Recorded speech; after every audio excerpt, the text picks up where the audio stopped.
بسم اللہ الرحمن الرحیم۔ السلام علیکم ناظرین و سامعین، جنون یوٹیوب چینل میں خوش آمدید۔ دوستوں، جارج ڈبلیو بش امریکہ کے صدر رہے ہیں۔ یہ 2001 سے 2009 تک مسلسل 8 سال 2 بار دنیا کی واحد سپر پاور کے صدر رہے، اور یہ امریکی تاریخ کے دوسرے ایسے صدر ہیں کہ جن کے والد بھی امریکہ کے صدر تھے۔ ان کے والد کا نام جارج بش سینئر تھا، اور یہ 1989 سے 1993 تک امریکہ کے صدر رہے۔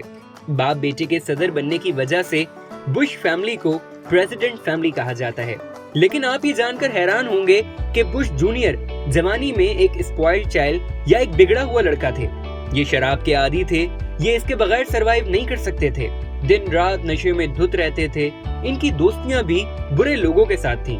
بش کا اپنا ایک گینگ تھا، اور یہ پورا گینگ نشئی اور بے راہ لوگوں پر مشتمل تھا۔ یہ لوگ سارا دن شراب پیتے رہتے اور راتیں کلبوں میں گزارتے تھے۔ جھگڑے، دنگے اور فساد بھی ان کا معمول تھا۔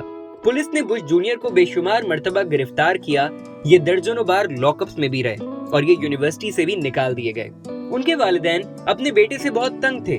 والد صدر تھے، ایک بھائی جیب بش سیاستدان تھے، دوسرا بھائی نیل بش بزنس مین تھا، اور تیسرا بھائی ماروین بش بھی کاروبار سے وابستہ تھا۔ پورا خاندان کامیاب اور مشہور تھا، لیکن بش جونیئر بری طرح بے راہ ہو چکے تھے۔ یہ خاندان کے ماتھے کا داغ بن چکے تھے۔ لیکن ایک رات انتہا ہو گئی۔ بش سینئر کے فارم ہاؤس پر پارٹی تھی۔ والدہ نے یہ پارٹی بش جونیئر کے برتھ ڈے پر رکھی ہوئی تھی۔ بش جونیئر اس پارٹی میں بھی شراب پی کر آ گئے، اور نشے میں اپنی والدہ کے ایک معزز دوست کے منہ پر تھپڑ مار دیا۔ پھر کیا تھا، ساری پارٹی خراب ہو گئی، مہمان چپ چاپ نکل گئے، اور والدین شرمندگی سے مہمانوں کی آنکھوں سے آنکھیں ملانے سے کتراتے رہے۔ اسی دوران بش سینئر کی ملاقات اپنے دوست بیلی گراہم سے ہوئی۔ یہ چرچ چلاتے تھے اور انتہائی پڑھے لکھے اور نیک انسان تھے۔ بش جونیئر کے والد پادری سے ملے اور ان کے سامنے رونا شروع کر دیا۔ بیلی گراہم نے بش سینئر کو تسلی دی اور بش جونیئر کی ذمہ داری اپنے سر لے لی۔ وہ اگلے دن بش جونیئر سے ملے اور ان سے دوستی شروع کر دی۔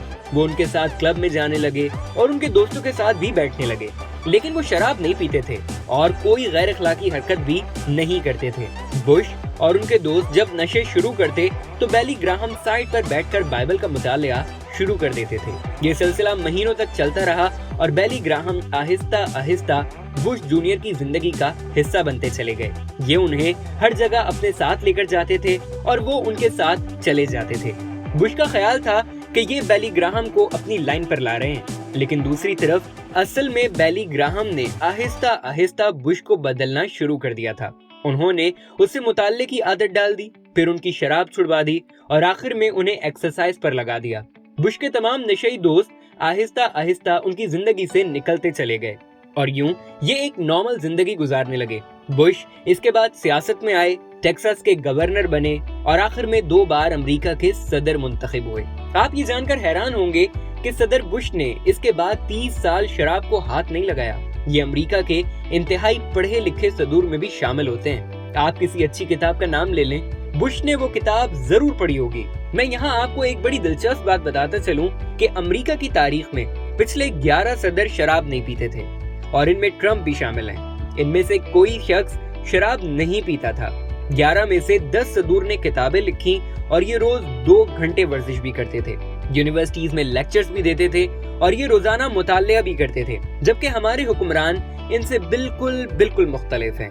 تو دوستو، ہمیں یہ مثال بتاتی ہے کہ آپ اگر خود کو یا اپنے کسی بھائی یا اپنے بیٹے کو بدلنا چاہتے ہیں تو آپ اسے کسی نیک، پڑھے لکھے اور قابل و مخلص شخص کی صحبت میں دے دیں۔ یہ صحبت اسے اندر و باہر دونوں سائڈ سے بدل کر رکھ دے گی۔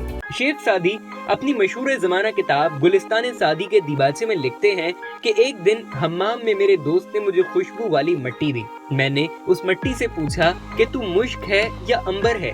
تیری خوشبو نے تو مجھے مست کر دیا ہے۔ مٹی کہنے لگی، میں تو مٹی ہی ہوں، مگر ایک عرصے تک پھولوں کی صحبت میں رہی ہوں۔ یہ میرے ہم نشیں کا جمال اثر ہے، ورنہ میں تو وہی مٹی ہوں۔ تو دوستو، اللہ تعالیٰ نے انسان کی سرشت میں یہ خصوصیت رکھی ہے کہ یہ دوسروں کا اثر بہت جلد قبول کرتا ہے۔ جب یہ کسی کے پاس بیٹھنا، اٹھنا یا آنا جانا شروع کرے گا تو اس کے خیالات، نظریات، سیرت، کردار، اخلاق اور گفتار و طریقہ کار سے متاثر ہوتا چلا جائے گا،